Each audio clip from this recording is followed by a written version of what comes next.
Olá galera, sejam bem-vindos a mais uma videoaula de anatomia do meu canal do YouTube Anatomia com o Professor Carlão. Hoje a nossa videoaula é sobre a ATM, Articulação Temporomandibular. Nesta videoaula eu vou trabalhar com vocês como que é formada essa articulação, ou seja, quais os ossos pertencentes a esta articulação, bem como os ligamentos envolvidos, os músculos envolvidos, os movimentos que esta articulação faz e as possíveis disfunções nesta articulação. Bom, pessoal, começando então a aula de ATM, nós temos que entender que esta articulação temporomandibular, ela é composta, ela é formada por dois ossos básicos.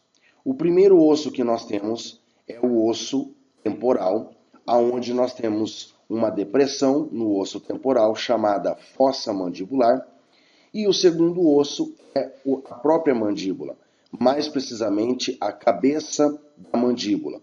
Então aqui nós temos uma imagem mostrando o processo condilar da mandíbula e na parte mais superior a cabeça da mandíbula, onde alguns livros e alguns sites denominam como côndilo da mandíbula, mas nós chamamos de cabeça da mandíbula.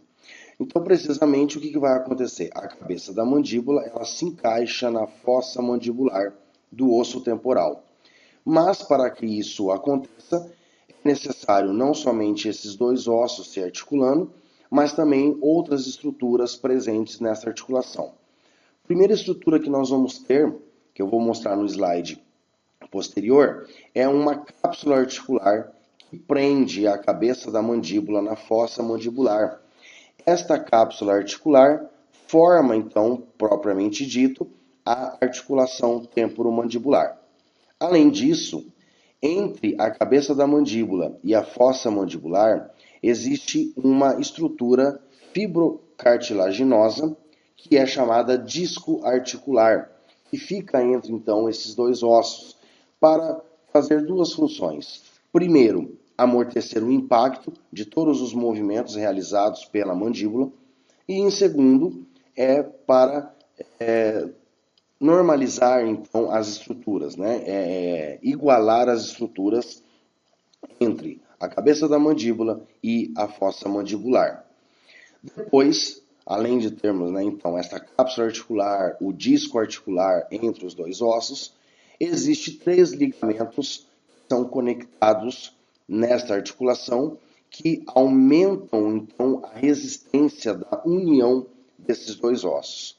E posteriormente, nós temos músculos envolvidos nesta articulação que garantem o fechamento e a abertura da mandíbula, ou seja, realizam todos os movimentos relacionados com a mastigação, não somente com a mastigação, mas também com os movimentos da fala, que são os movimentos que nós utilizamos na mandíbula para podermos falar, ok?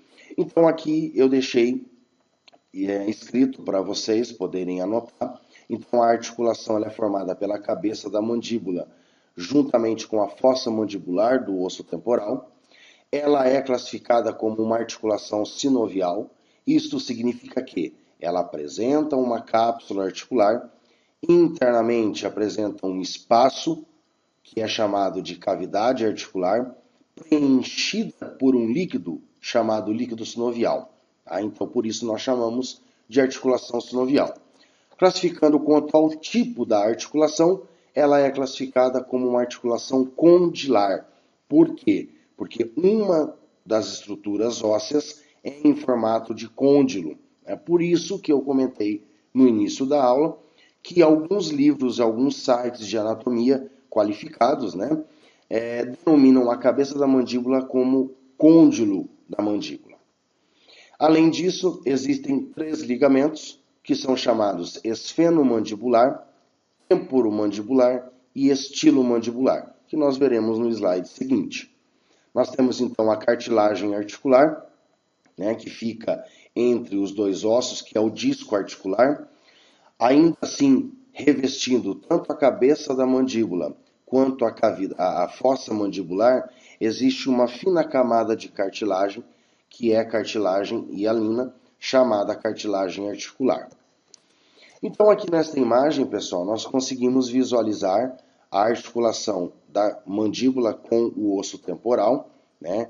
Então aqui nós temos a cabeça da mandíbula encaixada na fossa mandibular e toda essa estrutura que prende os dois ossos é chamado cápsula articular.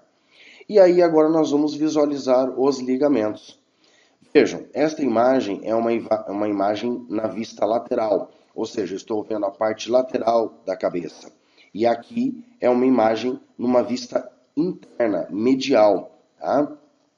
Então, externamente, lateralmente, melhor dizendo, nós temos este primeiro ligamento que fica próximo da cápsula articular, que é chamado ligamento temporomandibular. Temporomandibular, porque ele se conecta no osso temporal e na mandíbula, mais precisamente aqui no ramo, né, em uma parte do processo condilar da mandíbula. Internamente, ou seja, numa vista medial, nós observamos dois outros ligamentos.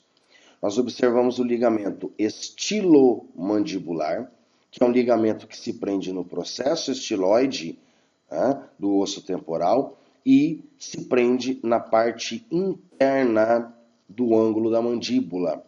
Então, estilomandibular.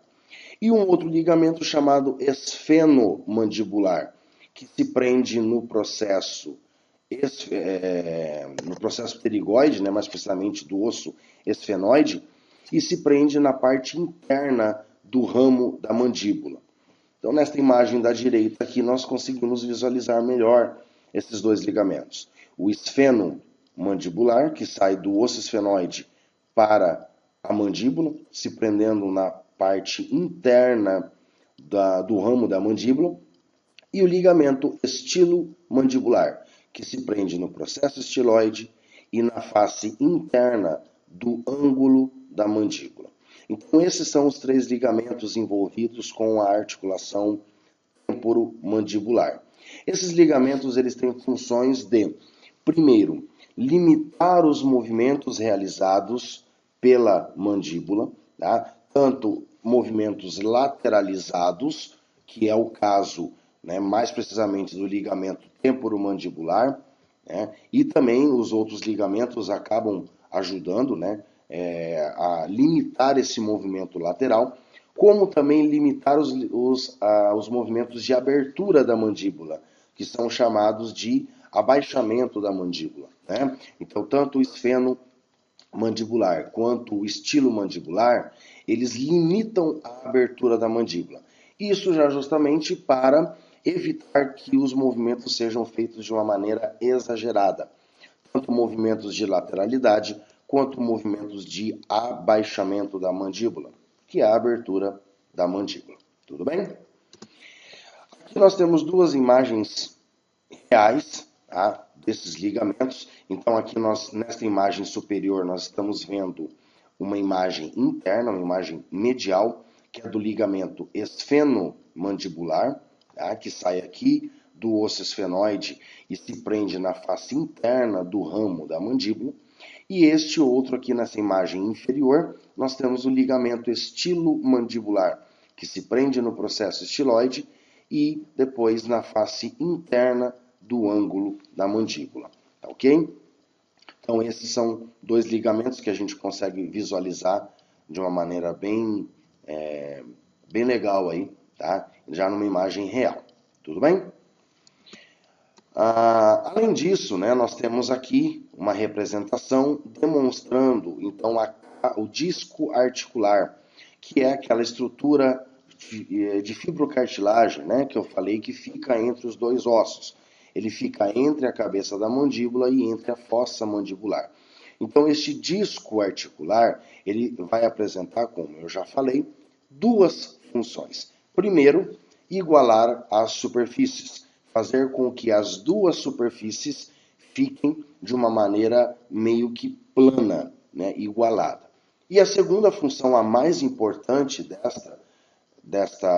desse disco articular, é amortecer os impactos. O que significa isso? Todos os movimentos realizados pela mandíbula principalmente os movimentos de abaixamento e elevação, que é quando nós abrimos e fechamos a mandíbula, é necessário que exista então esse disco articular para absorver, para amortecer o impacto causado pela cabeça da mandíbula na fossa mandibular. Como ela é uma articulação muito utilizada tanto para mastigação quanto para fala, esses dois ossos eles permanecem em movimento constante. Na verdade, a mandíbula, né? Ela permanece em movimento constante. Principalmente quando nós mastigamos. Quando nós mastigamos, fechamos a mandíbula, forçamos ali a mastigação para triturar algum alimento, a força com que é aplicada na cabeça da mandíbula em direção à fossa mandibular é muito grande. Então, este disco articular ele serve para fazer essa função de amortecer o impacto, evitando o desgaste dos dois ossos, tanto da cabeça da mandíbula quanto da fossa mandibular. E observem que, enquanto a mandíbula está fechada, né, o disco articular ele vai apresentar uma forma.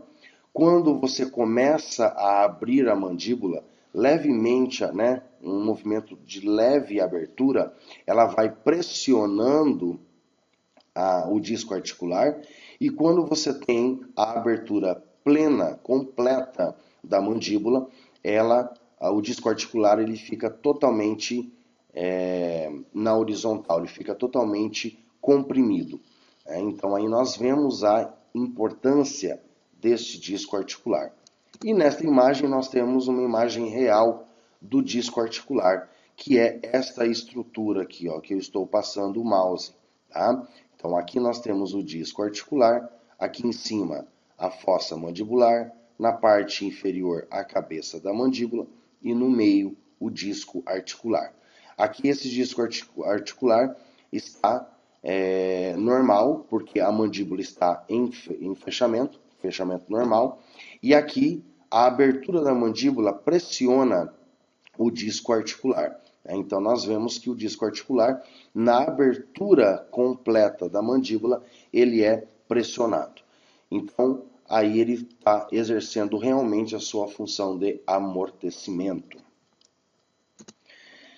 Além disso, nós temos os músculos envolvidos com a articulação temporomandibular.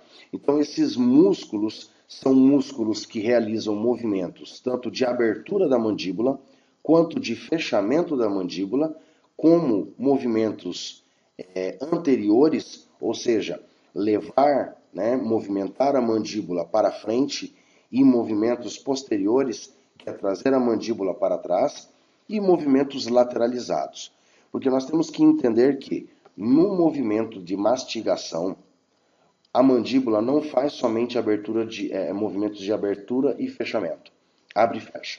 Tá? A mandíbula ela realiza movimentos em circundações. O que significa isso? Ela abre, ela fecha. Ela vai para frente, ela vai para trás, e ela vai para um lado e vai para o outro lado. Então, esses são os movimentos, né, de lateralização. Todos esses movimentos são necessários não somente para a trituração do alimento, mas também como uma ação de rasgar o alimento. Então o alimento ele é triturado, ele é macerado, ele é rasgado, principalmente, né, levando em considerações que nós seres humanos somos, na maior parte dos indivíduos, carnívoros. Então, esses movimentos são necessários para que toda a carne, né, todas as fibras musculares dos músculos que nós comemos, sejam totalmente triturados, sejam totalmente esmagados, sejam totalmente macerados, ok? E os músculos estão envolvidos, então, com os movimentos. Vamos analisar aqui, ó, movimentos de depressão. Depressão é um movimento de abertura da mandíbula. Quais os músculos que estão envolvidos? Então, nós vamos ter um músculo chamado digástrico, tá? É um músculo que ele se prende aqui no processo mastoide, ele desce, ele vai ter um tendão intermediário se prendendo no ocioide do pescoço, e ele continua indo em direção à face interna do corpo da mandíbula. Então, o músculo digástrico, ele realiza a abertura da mandíbula.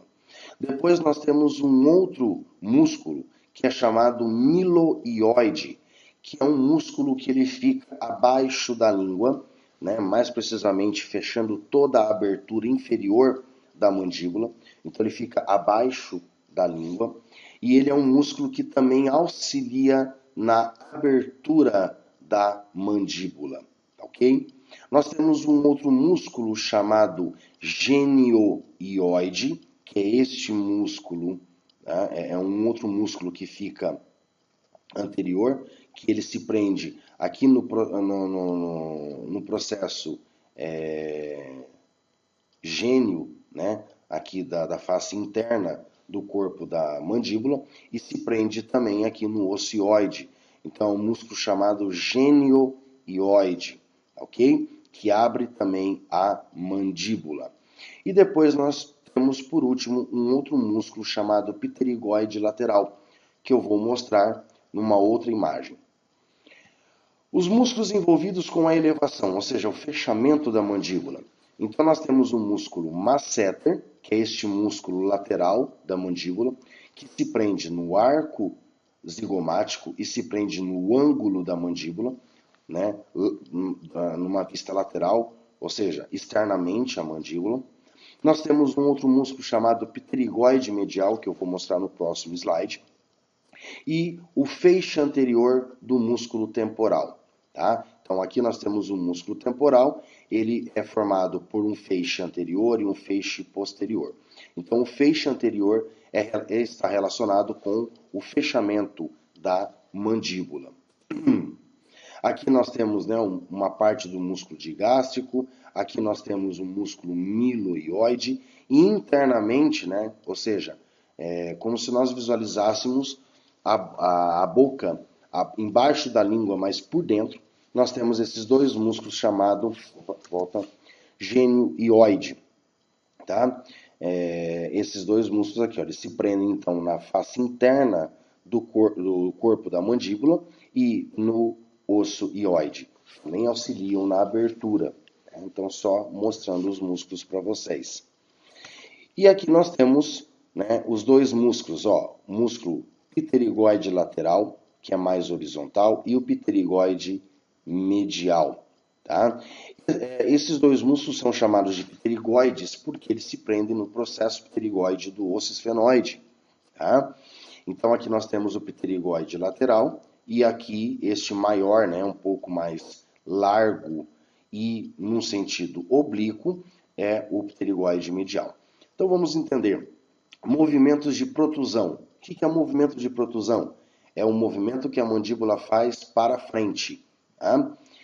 Existem três músculos que fazem esse movimento. O pterigoide lateral, que acaba trazendo a mandíbula para frente. Aqui nós temos que entender que, né, nós temos aqui, ó, o processo, né, pterigoide, o músculo pterigoide lateral e a cabeça da mandíbula. Então, aqui o osso esfenoide, o processo pterigoide, ele é um osso fixo e a mandíbula é um osso móvel. Quando esse músculo se contrai, ele puxa a mandíbula para frente.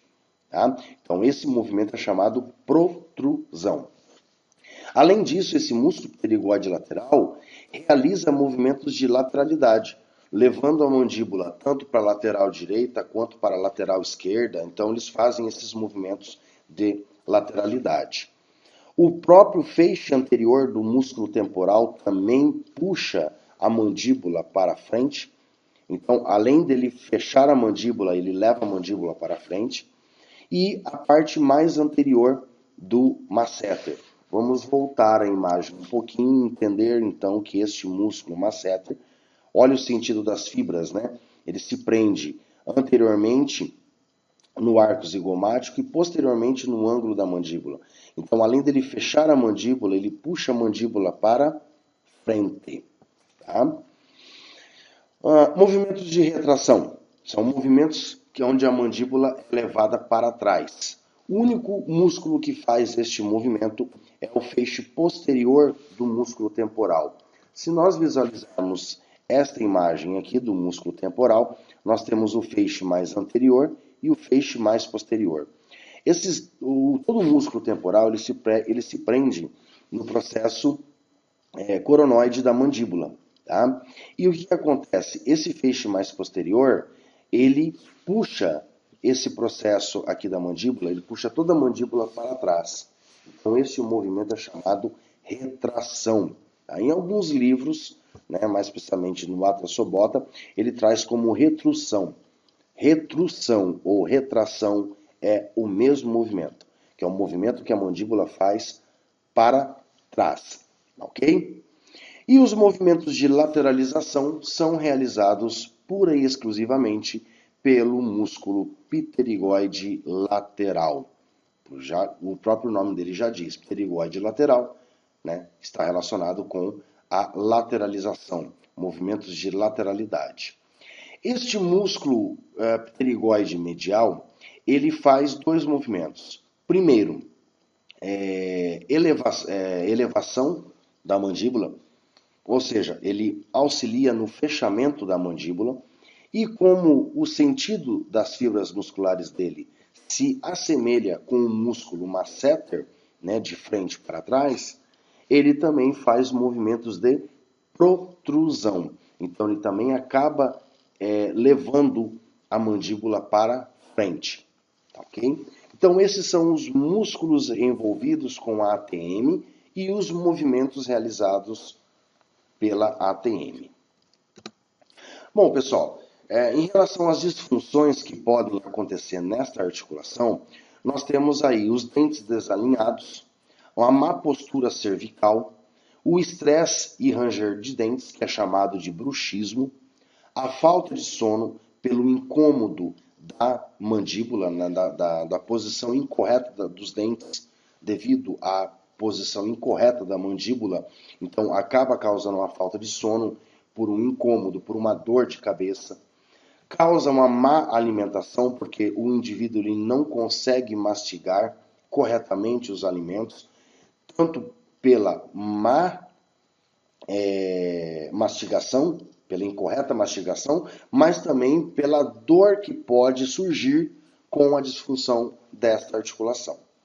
Pode surgir uma artrite na articulação temporomandibular, fraturas ósseas devido a má posicionamento, a um incorreto posicionamento dos ossos que formam esta articulação e o próprio deslocamento do disco articular entre os dois ossos desta articulação, causando muita dor, causando incorreta mastigação, causando um incorreto alinhamento dentário e vários outros problemas, né? Dores musculares, dor de cabeça, dor cervical. Então, toda e qualquer disfunção dessa articulação causa, então, esses sintomas, né? Essas outras disfunções que vão aparecer no indivíduo. Quais são, então, os sintomas de toda a disfunção da articulação? Desconforto ao morder ou mastigar, ou até mesmo bocejar, falar, pela inflamação, pelo incorreto posicionamento dos ossos. Som ao abrir e fechar a boca, esse som é provocado por você pressionar demais e incorretamente o disco articular, então ele vai acabar causando um deslocamento, e esse deslocamento causa então um barulho, né, que é o som. Dores no rosto, dor de ouvido, dor de cabeça, dor e sensibilidade na mandíbula e incapacidade reduzida de abrir e fechar a boca. Então, pessoas que apresentam disfunções da articulação temporomandibular apresentam todos esses sintomas de desconfortos e de dores e de deslocamentos mandibulares. Em relação ao tratamento das disfunções temporomandibulares, esses tratamentos eles são realizados principalmente por fisioterapeutas, né? Mas também pode ser realizado por fonoaudiólogos, pode ser realizado e indicado por dentistas. E o tratamento ele se baseia principalmente em alongamento e relaxamento muscular, como também massagens, né, musculares nos músculos ao redor da mandíbula. Né, como eu disse aqui, o médico dentista ou fisioterapeuta ou fonoaudiólogo pode ajudar neste tratamento. Evitar ações que motivem os sintomas, como por exemplo, bocejar demais, cantar, que você utiliza muito então a articulação da mandíbula, mascar chicletes constantemente, porque você está forçando demais essa articulação. Evitar comer alimentos muito duros, principalmente carnes, né? Carnes vermelhas, carnes brancas, no caso de frangos. Então, evitar alguns alimentos que possam prejudicar ainda mais essa disfunção da articulação. Fazer compressas de bolsa quente ou bolsa fria, né, mais precisamente na região da articulação mandibular. Aprender algumas técnicas para reduzir o estresse, porque muitas vezes o estresse ele acaba causando uma hipercontração muscular e que acaba dificultando então os movimentos da articulação e piorando os sintomas. E exercitar-se, né, várias vezes na semana para ajudar a produzir neurotransmissores e substâncias analgésicas e anti-inflamatórias próprias do nosso organismo, que vão melhorar o processo inflamatório, que vão melhorar a analgesia dos sintomas que está ocorrendo pela disfunção temporomandibular. E algumas prevenções que podem ser feitas para evitar as disfunções temporomandibulares. Como eu já comentei, evitar comer alimentos duros e ficar mascando chicletes constantemente. Relaxamento muscular, postura correta, principalmente, né? Se você trabalha de frente ao computador, então tentar manter uma postura correta, principalmente uma postura cervical correta, né? A postura do tronco e cabeça correto, né? E adotar procedimentos que vão reduzir o risco de fratura e deslocamentos desta articulação. Então vejam que essa articulação ela é uma articulação muito utilizada, porque nós utilizamos ela para falar, para comer, então constantemente nós estamos utilizando ela, e nós temos que criar maneiras para evitar o surgimento dos problemas, das disfunções, e se aparecer as disfunções, nós temos que aprender então e fazermos técnicas para melhorar este processo. Claro que em alguns casos, medicamentos são indicados como anti-inflamatórios, como analgesantes, né, como medicamentos que vão fazer o relaxamento muscular, né, como relaxantes musculares. Então, além da fisioterapia, além de movimentos, né, de técnicas de relaxamento, nós podemos também ter, em alguns casos, o uso de medicamentos para melhorar a dor, melhorar o relaxamento muscular e a própria inflamação da articulação. Ok? Bom, pessoal, esta aula é uma aula mais curta, né? Tanto porque este tema não é tão abrangente assim. Vocês observaram aí na videoaula que é de fácil entendimento, não é uma articulação tão complexa assim, né? Não existe tantas estruturas, existe 3 ligamentos, 1, 2, 3, 4, 5, 6, 7 músculos basicamente envolvidos com essa articulação. E espero que vocês tenham então gostado dessa videoaula, tenham aprendido, tenham entendido do conteúdo, né? E que vocês façam então as anotações necessárias e deixem seus comentários lá no meu canal, que assim que eu receber estarei respondendo a todos vocês. E eu desejo a todos vocês ótimos estudos, um ótimo entendimento desta aula e nos vemos aí na próxima aula, na próxima videoaula do meu canal que eu estarei postando. Um grande abraço a todos, bons estudos e até a próxima, pessoal.